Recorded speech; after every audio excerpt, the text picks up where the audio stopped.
Group 2, and our project is an improved abdominal hernia mesh. There are more than 1 million abdominal hernia correction surgeries annually in the United States.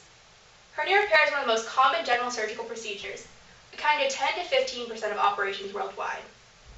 A hernia occurs when an organ pushes through the tissue or muscle holding it in place, as shown in the figure.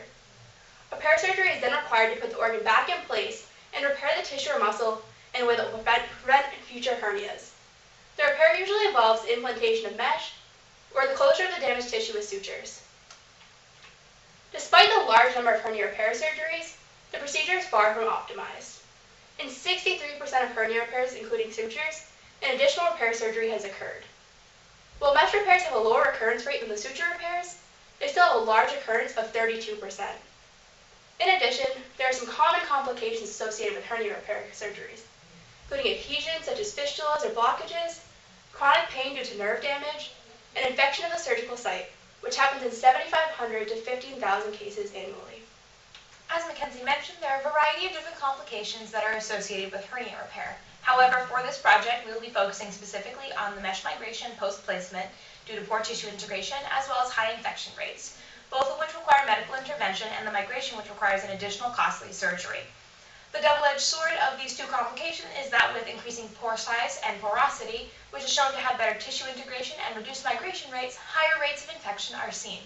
In addition to looking at porosity and pore size, pore shape is also being investigated since it is related to tissue integration, and the types of material used, such as biological, synthetic, as well as autologous materials, are being investigated since they are related to tissue immune response as well as infection rates. In addition, we are also investigating the probability of using a deep side adhesion coating in order to prevent organ adhesion.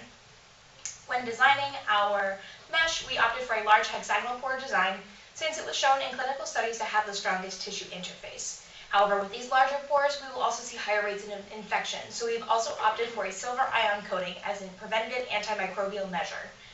As far as the material used, we will be using polypropylene since it is widely regarded in the literature as the most commonly used abdominal mesh material, as well as having good clinical results in the field. Additionally, in order to prevent fistula formation as well as organ adhesion, we will be looking at a deep side covering in order to prevent the organ adhesion. As Jackie mentioned, silver ions have antimicrobial properties. This will be able to decrease the rate of infection, which will in turn be able to decrease the number of patients that require a secondary surgery to remove infected meshes. This will also eliminate the need for oral antibiotics post-procedure. The additional cost of silver ions is something to keep in mind, but we have found through previous literature that it is relatively minimal. The large hexagonal pores of our design are able to increase the strength of the material at the tissue interface, which is where many current meshes fail now. Fistulas are able to form when the organ moves through the pores of the mesh. So by making our pore size 1.7 by 3.6 millimeters, it will be ideal to prevent fistula formation while still being large enough to keep a good tissue interface. This will require changes to the current manufacturing process, however.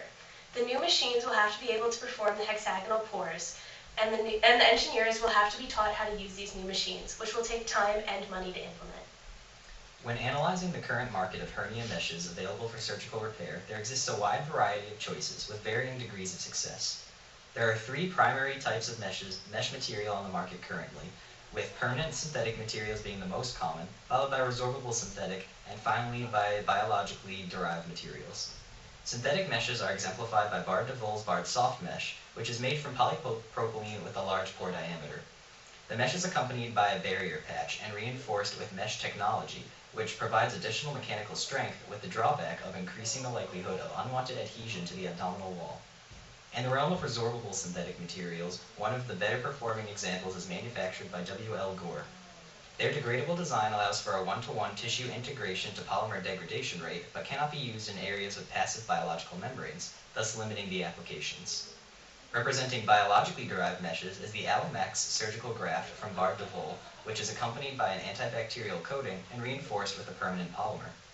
The graft is capable of conforming to the anatomy and neovascularization in as little as 7 days post-implant, but is subject to prompting immune responses, requires a skilled surgeon who is acquainted with its specific implementation procedure, and is dependent on patient pathology for success. By using a permanent biocompatible polymer design with large hexagonal pores and a dual-sided antibacterial and anti-adhesional coating, We believe it is possible to overcome these limitations without cultivating an exorbitant cost. Thank you.